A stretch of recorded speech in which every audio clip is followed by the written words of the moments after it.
ngoma. Isikeke babe bamfundisa izenzeko lo hlobo. Ngivuyela ukuthi umntu awuphinda sungula. Akekho unamna. Ngiyamamela. Andifuni ngikhubekile. Kanti ngikhuba mina. Ngoba xa ucelelo kwathiwa apha awukho mntu azawuphinda sukume kuwo. Emveni koba kusuka abantu bebebezwa apha. Ndima ndisukume ndenzelele ngoma ke. Ikhona ingoma ethi singalele uMesiya.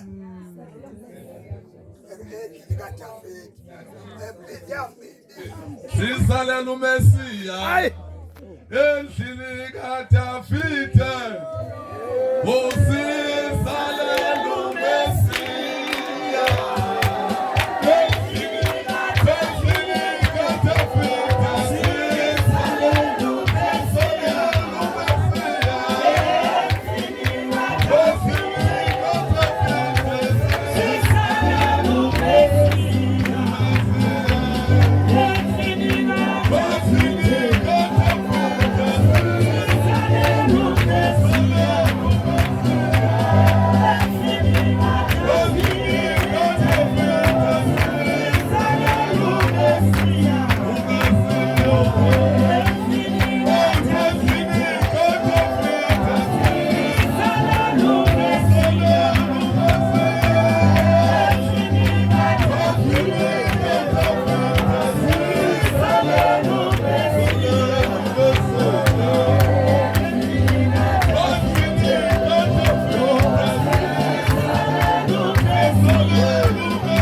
incwadi yesihlanu kaMose kwathi njalo noma ithi umthetho wokuba ibeke indawo yokunqula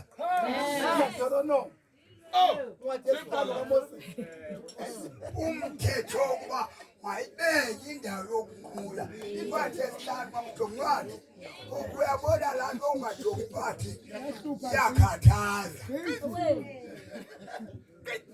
ngoba nakwajongi incwadi uzawuvukana le miqondiso okuthethwa ngayo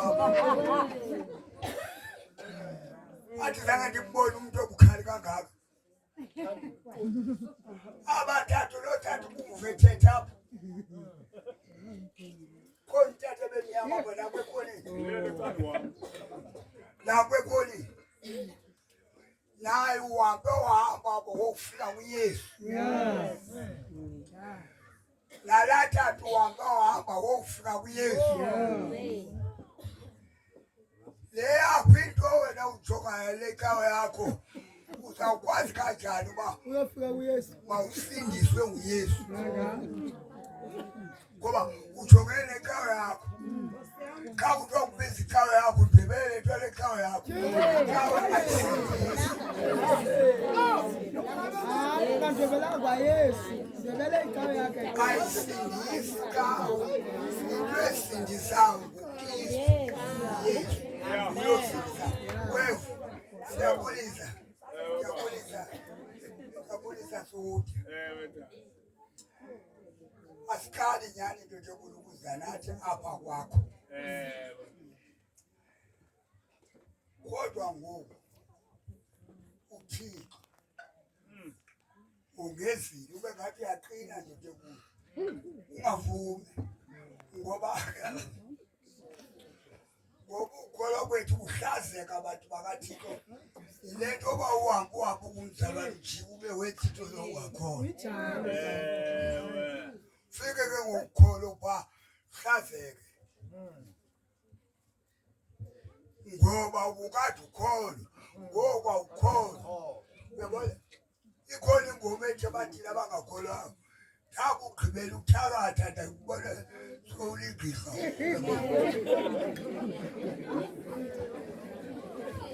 ezi zinto ziyenziwa zenziwe ngathi zingoma kodwa njengoba zilezo ngoma nje ziyagwela zithetha inyani uba lo mntu ebethakatha kubonakala ebethakatha kodwa ngoku ujikile kuligqirha fundisi ndiyakubulisa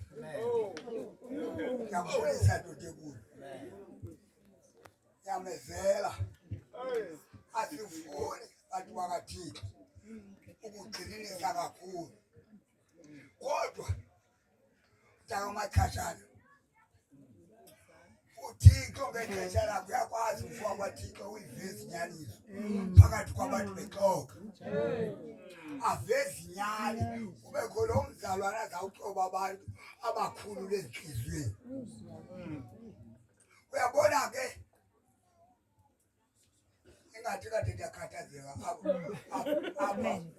apha kuneli xhego ungawumapheleli yabazalwana lethi thethwa ukuba umapheleli inyani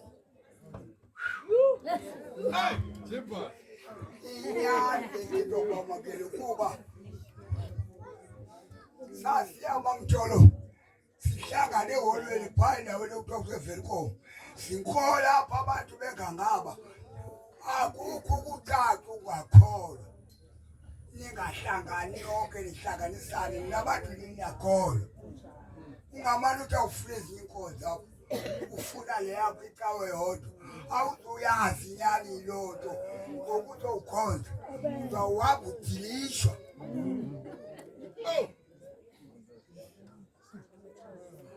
bantu bakaThixo ndithi apho kwavela abantu sithukwa sathukwa kulaa nto yalagoli besithi bawubhaqela dodekulo sokuthi besithi abantu inkonzo yasegoli le uba bayekile ukuthi inkonzo yasegoli abantu bathi inkonzo yamaXhosa wena ungomXhosa xa kusithiwa kuwe Makufunde isiXhosa, awusivi isiXhosa wena. AkumXhosa wena. Uyasiva. Kuba umXhosa la kuba kufunda incwadi esiXhosa. Uyayiva lithetha ngawe ngqongqale kuwe. Akho ncwadi yamankolo lapha eyodwa. Akho ncwadi yamaSuthu. Akho ncwadi yantoni. Sonke sibaye kuKristu.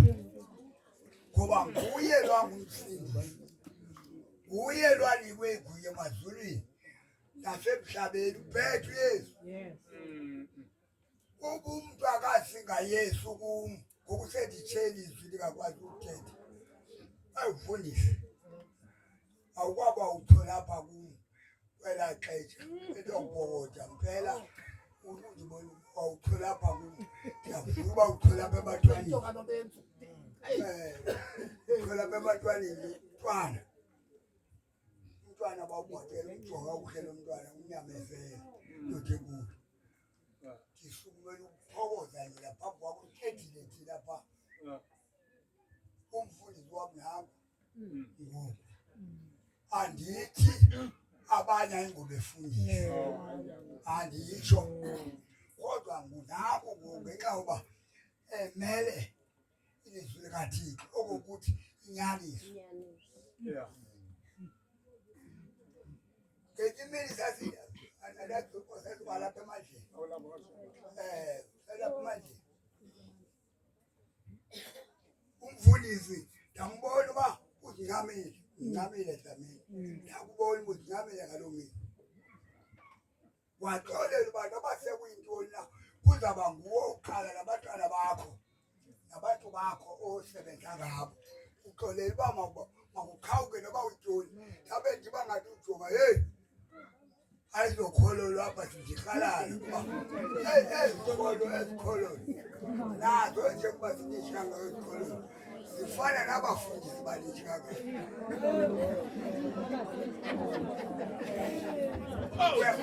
Uyabona abafundisi yoba benhlaba nje.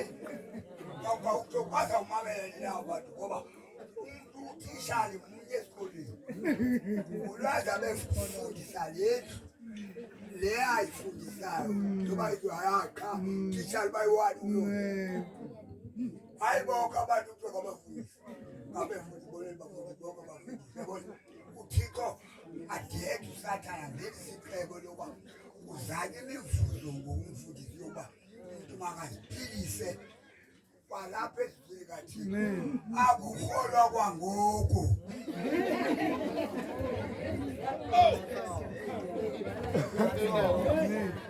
Elizweni likaThixo asiholi kwangoku siseza kuhola.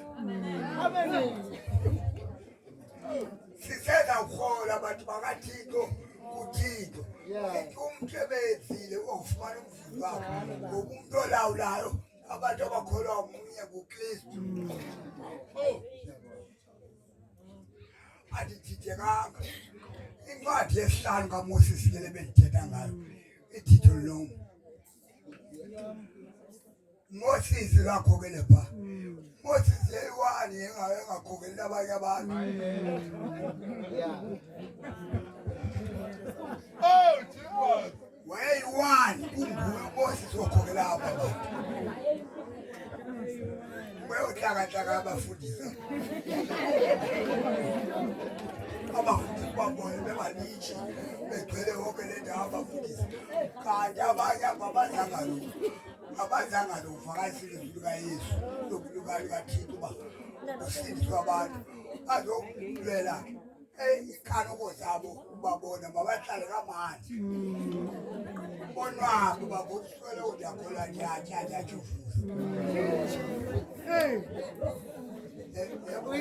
Yabafundisi andibhekisi kulo kakhulu. Andibhekisi kulo kakhulu kodwa umuntu makayiqaphele into esukubenza.